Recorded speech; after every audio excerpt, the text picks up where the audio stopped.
Hello and welcome to Storytime with Soul Guru. Today we'll be reading The Sands of Destiny by Keith Wallen. Chapter 1. The story begins with the searing Egyptian sun blazing down on the bustling streets of Cairo, sending shimmering waves of heat into the air. Ethan's heart squinted against the glare, pulling his cap lower to shield his eyes. The city was alive with activity, vendors shouting out the wares, tourists haggling over trinkets, and the ever-present hum of life filled the air. But despite the chaos, Ethan's thoughts were elsewhere, lost in the ancient history that had drew him and his friends to this faraway land. Beside him, Leah Morgan adjusted the strap of her backpack, her gaze darting between the vibrant stores. She was always the curious one, her mind constantly working, always analysing, always thinking. She caught Ethan's eye and smiled, a hint of excitement in her expression. They had been friends for as long as either of them could remember, their bond forged over the years, of shared adventures, though none quite like this one. Trailing slightly behind was Sammy Patel, Maya Rodriguez, and Ethan's younger brother Tommy. Sammy had his usual grin plastered across his face, and was cracking a joke about how he could see himself as an ancient Egyptian pharaoh. Maya rolled her eyes and shoved him playfully. Ethan's younger brother was only 14, but determined to prove he was just as capable as the older kids, was practically vibrating with energy as he took in the sights. They had been in Egypt for 2 weeks, tagging along with Ethan and Tommy's parents, Dr. Richard and Dr. Sarah Hart, renowned archaeologists who had been invited to participate in a significant excavation near Luxor. For Ethan, this trip was a dream come true, a chance to immerse himself in the history he loved so much, and for his friends it was the adventure of a lifetime, a summer that promised excitement and mystery at every turn. "Hey Ethan," Tommy said, tugging on his brother's shirt, "do you think we'll get to see any mummies today?" Ethan grinned and ruffles Tommy's hair. "Maybe, if we're lucky. But remember what Dad said, no touching anything in the museum." Yeah, Tommy replied, already distracted by something else. He ran ahead a few steps, nearly colliding with a vendor selling intricate carved scarab beetles. "Careful, Tommy," Maya called after him, shaking her head with a smile. "You've got to get us kicked out of here before we've even got started." Lilia laughed, her eyes sparkled. "I'm sure Ethan can talk his way out of it. He's practically a local." Ethan chuckled, appreciating the compliment. His parents had taken him on plenty of digs before, but Egypt was different. The weight of history here was palatable, the air thick with remnants of ancient civilizations. He loved every second of it, and he was thrilled to share it with his closest friends. As they walked, the sky began to darken, the brilliant blue slowly giving way to a hazy yellow-brown. The wind picked up, carrying with it dry, gritty feel of sand. Ethan paused, frowned as he glanced up at the sky. His voice cut through the chatter. "I think a sandstorm's coming." Leah followed his gaze, her brow furrowing in concern. "We should probably find some shelter." As if on cue, a familiar voice called out from behind them. "Ethan, over here!" They turned to see Professor Amelia Winter hurrying towards them. Her presence, as always, commanded immediate attention. Though in her 60s, Professor Winter moved with a grace that belied her years. Her slender figure was draped in a flowing linen robe. The soft white fabric fluttered in the breeze. Her hair, a shimmering cascade of silver, seemed to catch the light in a way that made it almost glow. Each strand sparkled like the distant stars in the desert sky. Ethan couldn't help but marvel at her beauty. There was something timeless about Professor Winter, an elegance and allure that reminded him of the statues of goddesses they had seen in the museums. Her skin, tanned and smoothed, carried the warmth of the sun, and her eyes, a deep penetrating blue, held a wisdom that spoke of years spent uncovering secrets of the ancient world. She was more than just a scholar, she was an enigma, a woman who seemed to embody the very essence of the Egypt she studied, and despite her age, There was an undeniable sensuality in her movement, a subtle, almost ethereal quality that drew the eye without ever seeming overt. "Professor Winter!" Ethan greeted her warmly, a note of admiration in his voice. "What's going on?" "A sandstorm," she said, her voice urgent but melodic. The kind of voice that commanded attention without needing to raise it. "And a bad one at that by the looks of it. Come with me quickly now." Without another word, she led them through the winding streets of Cairo. Her pace quickened as the wind grew stronger. The market vendors were hastily packing up their stalls, and tourists were rushing to find cover. The storm was closing in fast, a wall of sand looming on the horizon. They reached the entrance of the Cairo Museum, where the professor worked and where Ethan's parents were currently engaged in their research. Professor Winter ushered them inside. Just the first gust of sand-laden wind struck the building. The force rattled the windows. "Thank goodness we made it," Leela breathed, brushing sand from her hair. Inside the museum was a stark contrast to the chaos outside. It was cold and quiet, the ancient artifacts displayed in glass cases, casting long shadows in the dim light. The storm, however, was not to be entirely shut out. The howling wind and the constant drum of sand against the walls echoed through the grand halls, a reminder of the frosty raging outside. Professor Winter waited no time. "This way, quickly," she said, her voice nearly drowned out by the noise. "We need to get deeper into the building." She led them through the museum labyrinth's corridors, passing exhibition after exhibition. The noise from the storm outside grew louder with every step, as if the building was shaking under the force of it. But the professor didn't slow down, and neither did the kids, their curiosity piqued by the urgency in her voice.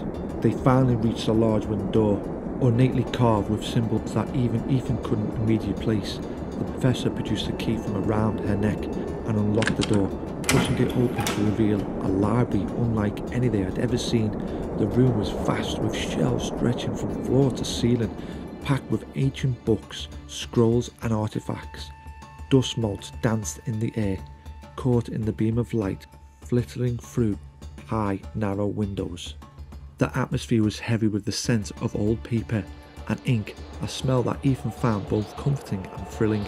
But there was no time to admire the surroundings. The wind was howling even louder now, and the sound of the sand pelting the window was almost deafening.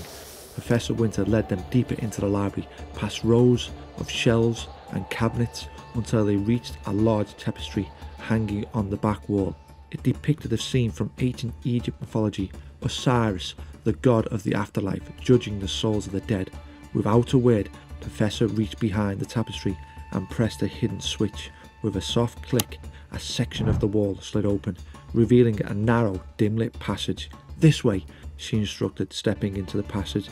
Ethan hesitated for only a moment, casting a glance at his friends before following her into the dark corridor. Leela was right behind him, her usual curiosity mixed with a hint of apprehension. Sammy and Maya exchanged a look, both intrigued and a little uneasy, while Tommy practically bounced with excitement, eager to see what awaited them. The passage was narrow and winding, the air cool and musty. The sound of the storm outside faded as they descended deeper into the building, replaced by an eerie silence. After what felt like an eternity, they reached another door. Professor Winter unlocked it with the same key and pushed it open, revealing a hidden chamber. The room was smaller than the main library, but far more intriguing. It was filled with shelves and display cases, each containing a unique piece of history. Ancient scrolls lay next to gilded statues, and intricate jewels sparkled under the dim light. But the most striking object in the room was a large, dusty book lying on a table in the centre. "What is this place?" Ethan asked, his voice hushed in awe. "This," Professor Winter said, closing the door behind them, "is my private collection. These artifacts have been passed down through my family for generations. They hold many secrets and mysteries, some of which have never been revealed to the public." The kids exchanged amazed glances. Even for someone as well versed in ancient history as Ethan, this was something extraordinary. The room seemed to pulse with history, as if the very walls were alive with the stories of the past. "Why show us this now, Professor?" Leela asked, her voice barely above a whisper. Professor Winter smiled, a gleam in her eye. "Because I believe you are ready for what I'm about to show you." She crossed the room to the table where a large book lay and gestured for them to gather around. The book was old, its leather covered, cracked and worn with age. The title, Secrets of the Pharaohs, was embossed in gold. Though it was faded over time, Ethan's heart raced as he reached out to touch the book. There was something almost sacred about it, as if it had held the answer to the question he had been asking his whole life. With a deep breath, he carefully opened the book, revealing its ancient pages.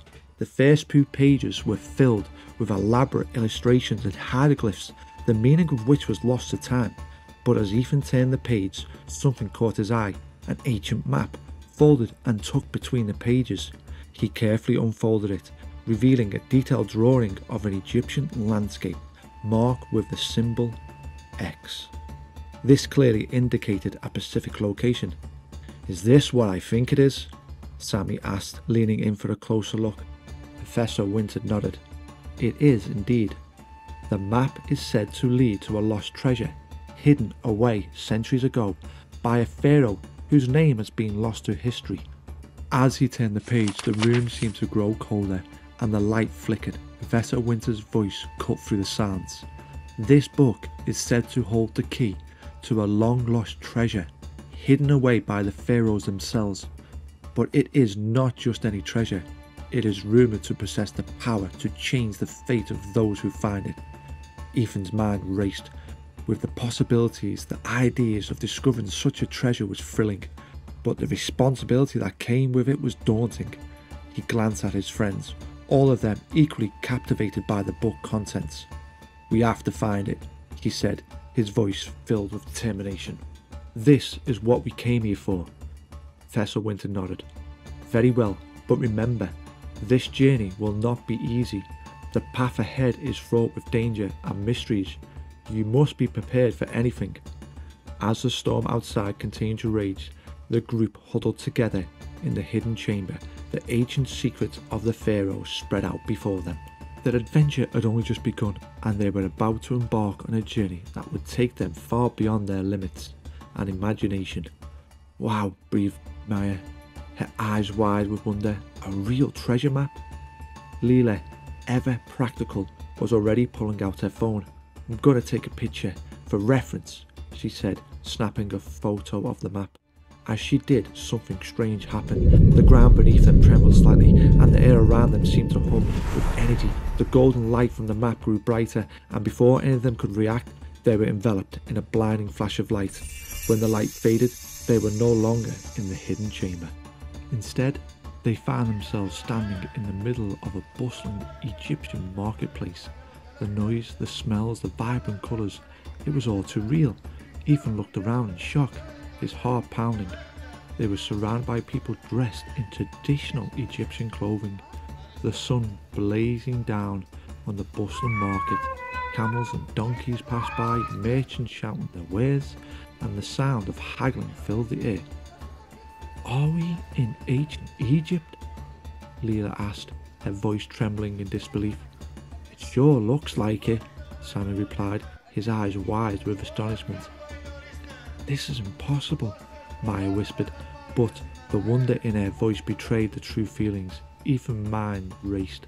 Somehow, they'd been transported back in time, back to the very world they'd been studying. The map in his hand was now glowing faintly, as if guiding them on some unknown path. "We need to stay together," Ethan said, his voice firm. "Whatever happens, we need to figure out how to get back." As they took in their surroundings, a sense of unease settled over them. They were in a world they had only read about, a world full of wonder and danger. The marketplace was alive with activity, but something about it felt off, as if they were being watched. Ethan caught sight of a man standing in the shadows of a nearby alleyway, his eyes fixed on the group. He was dressed in a simple tunic, but there was something about him that set him apart from the rest of the crowd. His gaze was intense, almost predatory. "Guys," Ethan said quietly, nodding towards them, "we're not alone." The other followed his gaze. Their expression quickly shifted from awe to caution. The man made no move towards them, but his presence was unsettling. "What do we do?" Tommy asked, his voice barely above a whisper. Ethan thought quickly. They had no idea where they were, what dangers lay ahead, or how they had even gotten there. But one thing was clear. They had to figure out what the map was leading them to. It was their only clue, their only chance of finding a way back. "We need to find somewhere safe to regroup," Ethan decided. "Let's get out of the open." They began to move through the marketplace, staying close together. As they weaved through the crowd, the man in the alley didn't follow them, but Ethan couldn't shake the feeling that they were being watched by more than just him. As they passed a stall selling spices, a woman grabbed Maya's arm, her eyes wide with fear. "Beware the scarabs," she whispered urgently. "The curse of the pharaohs is upon you." Maya pulled away, her heart racing. "What was all that about?" she asked, her voice shaking. "I don't know," Ethan replied, "but I don't like the sound of it." They continued through the marketplace, their senses on high alert. Every sound, every movement seemed amplified, their surrounding both fascinating and terrifying. They had entered a world that was at once familiar and utterly foreign, and they had no idea what lay ahead. The sun was beginning to set, casting long shadows over the ancient city. The golden light bathed the market in an otherworldly glow, making everything seem even more surreal. Ethan's grip tightened on the map as they reached the edge of the marketplace and found themselves standing before a massive temple, its stone walls etched with hieroglyphs. "This is it," Ethan said, studying the map. "This is where we need to go." The temple loomed before them, its entrance dark and foreboding. The air was thick with anticipation, and the shadows seemed to stretch towards them as if the temple itself was alive. What do you think we'll find in there?" Tommy asked, his voice a mixture of fear and excitement. "Only one way to find out," Ethan replied, steeling himself. "Let's go." They stepped towards the entrance, their hearts pounding in unison. The marketplace behind them seemed to fade into the background as they crossed the threshold into the temple, leaving the noise and chaos of the outside world behind. Inside, the air was cool and heavy with the scent of ancient stone. The light from the setting sun barely penetrated the darkness, casting long, eerie shadows across the floor. The walls were lined with statues of gods and pharaohs, their expressions stern and unyielding. As they ventured deeper into the temple, the sense of unease grew. The silence was oppressive, broken only by the sound of their footsteps echoing through the halls. The glow from the map in Ethan's hand illuminated the path ahead, guiding them through the labyrinth of corridors. Finally, they reached a massive chamber at the heart of the temple. The room was dominated by a large stone sarcophagus, its lid covered in intricate carvings. The air was thick with the weight of centuries, as if time itself had stopped. Within these walls, Ethan approached the sarcophagus, his heart pounding in his chest. He could feel the energy in the room, a palpable force that seemed to emanate from the ancient stone. The map was glowing more brightly now, its light reflecting off the carvings on the lid. "This is it," he whispered, more to himself than to the others. "This is what we're looking for." But as he reached out to touch the sarcophagus, the ground beneath them began to tremble.